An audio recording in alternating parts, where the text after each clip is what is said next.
How's it going, everybody? It's Jim. If you're somebody receiving unemployment money right now and the extra $600 boost to unemployment, then you're going to want to hear this because that is set to run out by the end of this month and there is nothing set up to take its place. If you're not familiar with what I'm talking about, let me explain. Basically, Americans that have been laid off have been given the opportunity to receive an additional $600 boost in unemployment benefits on top of what the state already pays them. Now, the whole reason why the government wanted to do this is because they needed people to stay home to slow the spread of this illness. Now, even though there's a lot of craziness going on in the world, the rent is still due, bills have to be paid, and people need to eat. So when it comes down to it, people are going to choose to go to work anyway because they have to support their lifestyle. So the $600 boost was used to incentivize people to not go to work, stay home, and slow the spread of the illness. And it worked. In some cases, way too well. 2/3 of people receiving these benefits are making more on unemployment right now than they are if they were working their normal job. And where we stand right now with this whole thing is that this $600 boost is set to run out at the end of this month, and there is nothing set up to take its place. Right now, lawmakers are considering a new round of stimulus funding, but there's also currently 4 major proposals out there to replace this $600 boost in unemployment benefits. 2 of these ideas would allow Americans to receive an additional amount on top of what the state already gives them. Another proposal would be a sliding scale of benefits, and it would directly tie into the unemployment rate in that state. And the last one would be a back to work bonus. On top of that, guys, there's actually one more, and that would be smashing the like button for the YouTube algorithm if you haven't done so already. Seriously, guys, it tremendously helps out my channel.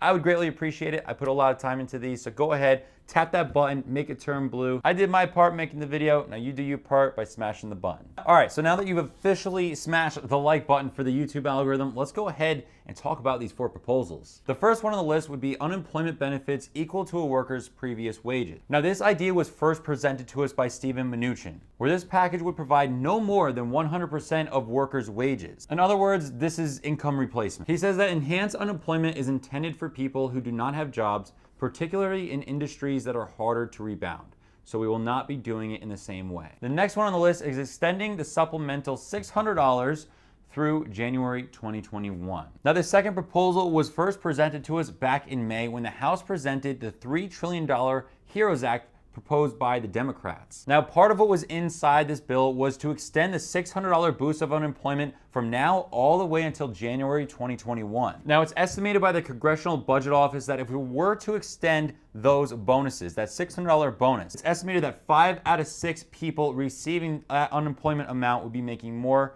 on unemployment than their normal jobs. Now, on one hand, you look at it and say, well, if we keep extending this amount, you're not really encouraging people to go back to work. But on the other hand, if we're putting more money into the hands of those people, then it's more money that they go out and spend and therefore further stimulate the economy. The third one on the list would be a sliding scale of unemployment benefits, which would be tied to the state's unemployment rate. Now, this was first presented to us by Chuck Schumer and Ron Wyden, where this proposal would extend the $600 unemployment boost until the state's unemployment rate falls below 11%. Now, once their unemployment rate falls below 11%, every percent that it goes down, the amount will be reduced by $100. So it seems like the idea behind this is kind of to slowly lean people off this amount. I mean, if you think about it, everybody who's been receiving this $600 boost has been receiving it for about 4 months now, right? 3 to 4 months, we'll say. And if one day you just rip it out of there, there's now a void, and that void has to be filled with something else to offset their financial situation. However, the only flaw I see with this plan is that if we do implement this $600 and keep it going, then nobody's going to be encouraged to go back to work, therefore keeping the unemployment rate high and not decreasing. So I just think it'd be kind of difficult to implement, and it would take a very long time to be effective. And lastly, we have the return to work bonus. And this is exactly what it says in the title. You go back to work, you get a bonus. Now, our latest unemployment report was surprisingly positive, showing that 4.8 million Americans have returned back to work. And this is a really good sign as America starts to open its doors. However, if we keep that $600 unemployment boost,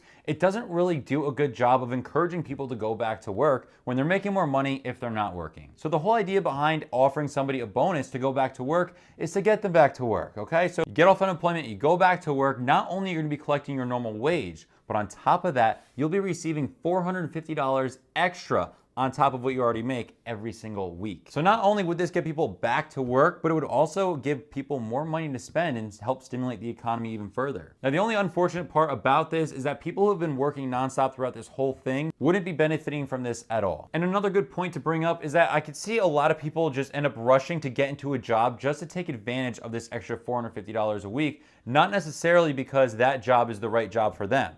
So it may be good in the beginning, in the short term, but long term, the job won't work out. They're gonna be jobless down the road in the future. So I think it's gonna be pretty interesting to see what ends up happening here, and I think we're gonna see a lot more as time goes on in the next coming weeks. But let me know right now in the comments below, which one of these 4 proposals did you find most interesting? Which one do you think would be the best to implement right now? Let me know in the comments right now. I read and respond to all of them, and I greatly appreciate your feedback. But the way it looks to me is that we originally had to bribe people to stay home in order to slow the spread of this illness. But now that we're trying to get America back open, we want people to go back to work, we kind of gotta incentivize them to do so and kind of bribe them to go back. Now, who doesn't like getting free money, right? I mean, it's awesome. But at the end of the day, nothing is going to truly help America recover from this crisis unless people go back to work. And on top of that, it's estimated that nearly 40% of all unemployment filers will be permanently out of a job.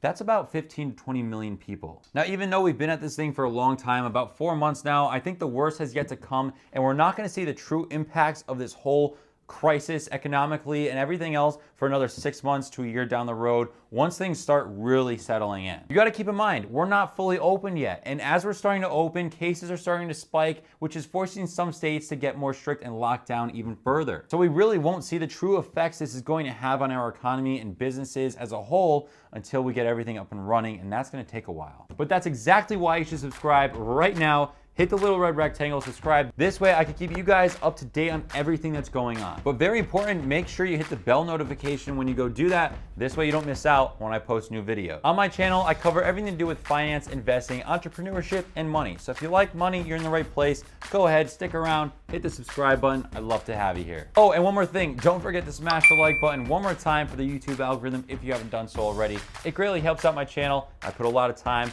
a lot of work into these videos, so I did my part, now you do yours. Hit that button and make it turn blue. Anyway, guys, that's it for today. Thank you very much for watching. I'm Jim, and I'll see you on the next one.